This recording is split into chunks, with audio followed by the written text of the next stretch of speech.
Hi, I'm Margo Clabo. Welcome to my sewing room. Today I would like to share with you how I use the add a quarter ruler to make the units for our first month of the block of the month. I use the add a quarter ruler with this little lip that allows me to add 1/4 of an inch to my pieces, a very sharp rotary cutter, and I used a postcard, but you could use a greeting card or a piece of cardstock. You want something very flat with a very firm straight edge. The first thing I did was to print off my patterns from the website and make sure I had the right size. I used the 1-inch scale to make sure it was printing correctly, and then I printed out enough copies to do my project. I just used computer paper that I had already used before as a way of recycling because all of this is just going to be torn away anyway. I needed to get rid of the extra lines on the pattern that I was not going to use. I'm not going to use this dashed line, I'm not going to use this dotted line, and I'm not going to use this solid line. I just connected the dots around the triangular shapes, which is the finished edge of the piece, and I added 1/4 of an inch around the outside of that. That's the size my templates need to be.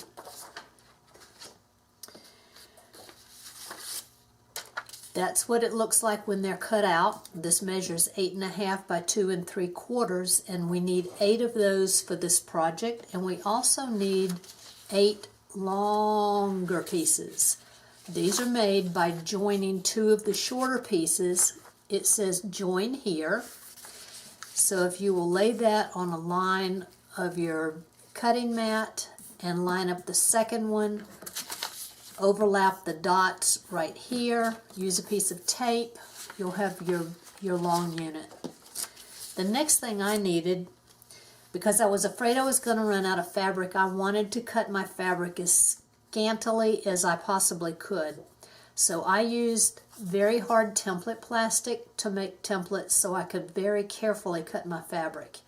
Obviously, if you have plenty of fabric, you don't have to be this precise. But I laid my template plastic down and traced around the triangular shape, added 1/4 of an inch seam allowance, and then by swinging to one side, I could trim off the dog ears hanging over the outside edge of the seam allowance, here and here, and that gives me the exact shape that I need for those pieces. But I also need another triangle for the end pieces. I did the same thing, traced the triangle, added 1/4 inch, but on this I added an extra 1/8 of an inch for a generous seam allowance. If you've got plenty of fabric, cut them like this. Make it as big as you possibly. It doesn't have to be huge, but the extra fabric will make it much easier. Now that I've got my templates, I can cut out my fabric. I cut my strips 3 inches wide by the width of the fabric. And then you will not need to cut the orange strips with this shape, only the turquoise strips. But you need a mirror image, so do them with either the wrong sides together or the right sides together, so you'll get a mirror image of that shape. This arrow shows the straight of grain, so I know I'm going the right way. This is a reversible template. It can go either way, but the straight of grain has to go this way. When I use this, I can just turn it back and forth or turn my fabric. Because I'm being so skimpy, I'm going to scoot this template down to where the point is at the very bottom of the cut edge, so I've got a little extra fabric on this side, on the wide side of the triangle. I will use these templates just like a rotary template with my rotary cutter. If you're going to do this, use a very sharp new blade. Treat yourself to a new blade for this, because you don't want to slip and cut your fingers. But that is firm enough that I can cut it turn it around, and cut it again.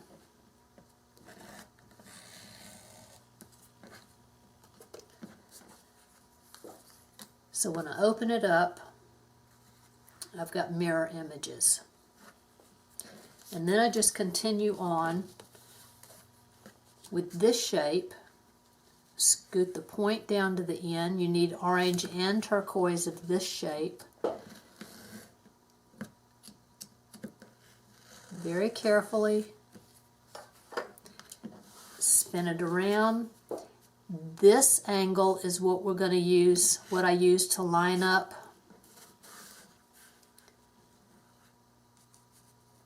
on my foundation with. So this is a helpful thing, especially if you've got very scant seam allowances. So that's how the fabric is cut. Then I'm ready to do the paper piecing. In paper piecing, the printed side of your pattern is the back side of the finished unit. So I will take my fabric and put the right side down and put the fabric, the foundation, on top of it and pin it with a flathead pin. I know that I've got seam allowance around the outside edge, but I want to check and make sure I've also got a seam allowance beyond the sewing line, and I've got plenty. So I can fold the paper back and use the add a quarter ruler, cut it off, and I know I have got a 1/4 inch seam allowance beyond the stitching line. The first piece to add is the orange. It's oriented this way. Flip it right sides together, and this angle that I trimmed to match the paper is what I'm lining up. I will take that and turn it over, take it to my sewing machine, and stitch this seam line with a very tiny little stitch. On my machine, it measures 1.0.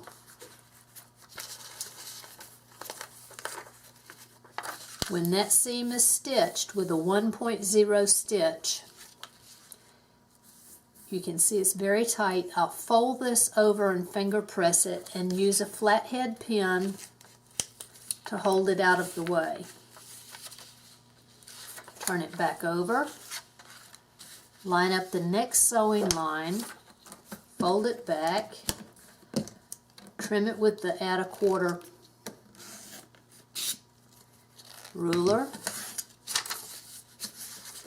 and the next piece of fabric to be added is the turquoise. That's the way it's oriented. I'll flip it over and line up this edge. The wide edge gets lined up. Take it to the machine and stitch this seam line with a tiny little stitch. Continue doing that. Sometimes I get in a hurry and the fabric slips. I am not about to pick out those tiny little stitches. So I'm going to take a pair of really sharp small scissors, and I am going to trim that away as close as I can get to that seam line. That's gone. Now all I have to do is pull this away, and the thread is still there, but now I can attach another piece of fabric in the correct position. Right sides together, line it up, turn it over, take it to the machine and stitch it. When I'm all through stitching all of these, I noticed on this one, because I was being so skimpy, I've got a little bit of my foundation that is not covered with fabric. I don't think it's a problem because it's inside that seam allowance, so I'm going to let it go. But if you have plenty of fabric, make your pieces a little bigger so you don't have that issue. I'll just take this with a regular ruler and trim off the excess, and I'm left with a perfectly sized piece that is trimmed all the way around the edge, and all I have to do is remove the paper on the back. I find that these little corners down in here on each triangle are likely to have little schnibbles of paper left as I remove the paper. So what I do is tear the wide side of each triangle about halfway back, turn it around and tear the other side, and I'm just pulling that with my fingers about halfway down, and then I can simply lift off the triangles and there's no paper left. So after you've trimmed pulled all the paper away, you'll take 2 of those units and join them with a strip of the gold fabric. There's the first unit completed.